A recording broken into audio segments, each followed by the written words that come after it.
Hello नमस्कार, आप देख रहे हैं के भारती न्यूज़ 24। चले डालते हैं नजर आज दिन भर की छोटी बड़ी खबरों पर। बड़ी खबर निकल के आ रही गुजरात विधानसभा चुनाव 2022 में सभी पार्टियां अपनी सियासी चालों से एक दूसरे को पटकनी देने में कोई कसर नहीं छोड़ रही हैं।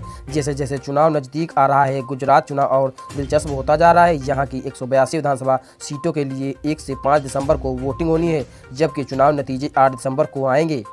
वहीं गुजरात चुनाव में सभी पार्टियों ने चुनाव प्रचार और प्रबंध में अपनी पूरी ताकत झोंक दी है। बीजेपी की तरफ से खुद पीएम नरेंद्र मोदी ने चुनाव प्रचार की कमान संभाली हुई है।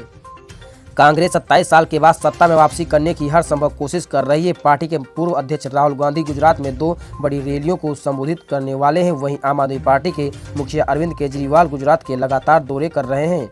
अगली बड़ी खबर, दिल्ली सरकार में मंत्री और आम आदमी पार्टी के सत्येंद्र जैन को दिल्ली की अदालत से बड़ा झटका लगा है। कोर्ट ने मनी लॉन्ड्रिंग के मामले में उनकी जमानत याचिका खारिज कर दी है।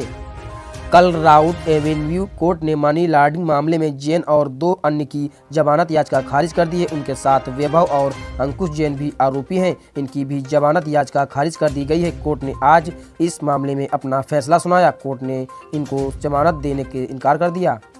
अगली बड़ी खबर, बिहार सरकार के उद्योग मंत्री अमीश महासेठ के आवास पर इनकम टैक्स डिपार्टमेंट की छापेमारी की जा रही है। इसके अलावा भी उनके कई ठिकानों पर टीम रेड कर रही है। गुरुवार की सुबह इनकम टैक्स विभाग की टीम राजधानी पटना के पटालीपुत्र स्थित सोगाई टोला में उनके आवास शिव शक्ति और ब्लॉक में सोन भवन स्थित उनके कार्यालय में छापेमारी करने पहुंची। इनकम टैक्स की टीम को छापेमारी में क्या कुछ मिला है, इसकी अभी कुछ सूचना नहीं मिल पाई है।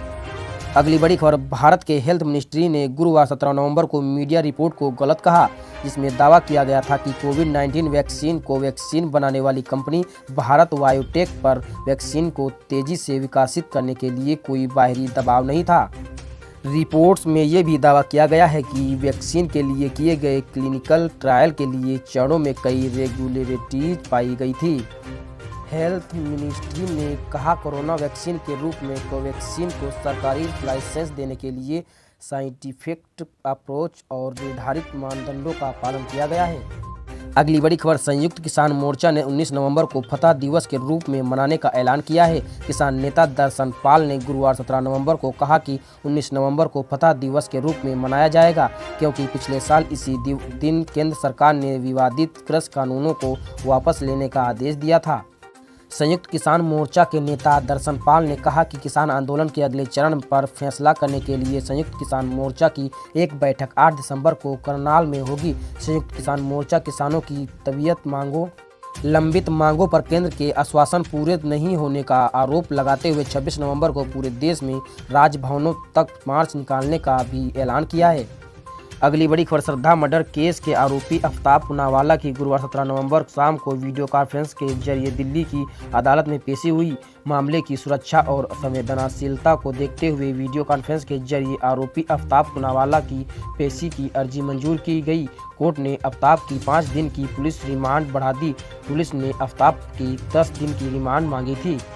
अगली बड़ी खबर, भारत में ही नहीं बल्कि पूरी दुनिया में तोहफे देने का प्रचलन पुराना है। इन्हें लेकर हिंदी सिनेमा में तोहफा तो बस एक नाम है, दिल के मेरा पैगाम है जैसे गीत लिखे जाते रहे हैं। प्यार जताने का, अपनापन निभाने का और रिश्तों में गर्मजोशी लाने में एक छोटा सा तोहफा क्या कमाल करता है, इससे हर कोई वाकिफ है।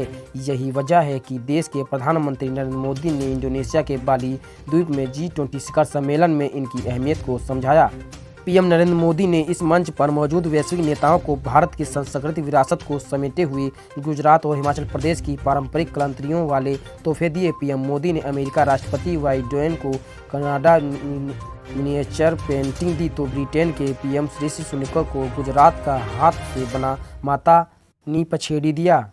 अगली बड़ी खबर, हमारी ज़िंदगी में एक दोस्त की क्या अहमियत है, इसका पता मुश्किल वक्त में ही चलता है। दुनिया भर में कई ऐसे देश हैं जो एक दूसरे का हाथ थामकर चलते हैं, एक दूसरे की मदद मुश्किल हालतों से निपटने में कामयाब हो जाते हैं। ऐसे ही दोस्ती भारत की इजराइल के साथ भारत और इजराइल के संबंधों से पूरी दुनिया वाकिफ़ है।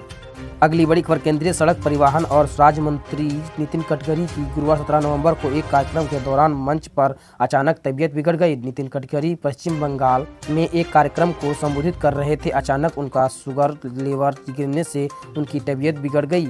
जिसके बाद अस्पताल में डॉक्टरों की एक टीम कार्यक्रम स्थल पर पहुंची और केंद्रीय मंत्री को प्राथमिक उपचार दिए गए। भारतीय जनता पार्टी के विधायक नीरज चिंपा ने कहा कि कार्यक्रम के दौरान नितिन गडकरी ने बेचैनी की शिकायत की। डॉक्टरों ने मंच के पीछे ले जाकर उनकी स्वास्थ्य जांच की। बाद में वह अपनी कार में सवार होकर रवाना हो गए। पश्चिम बंगाल की सीएम ममता बनर्जी ने अधिकारियों को पूरी स्थिति संभालने को कहा। अगली बड़ी खबर, बीजेपी के अध्यक्ष जेपी नड्डा, केंद्रीय मंत्री और पार्टी शासित राज्यों के मुख्यमंत्री शुक्रवार को गुजरात की 89 विधानसभा क्षेत्र में रैलियों को संबोधित करेंगे।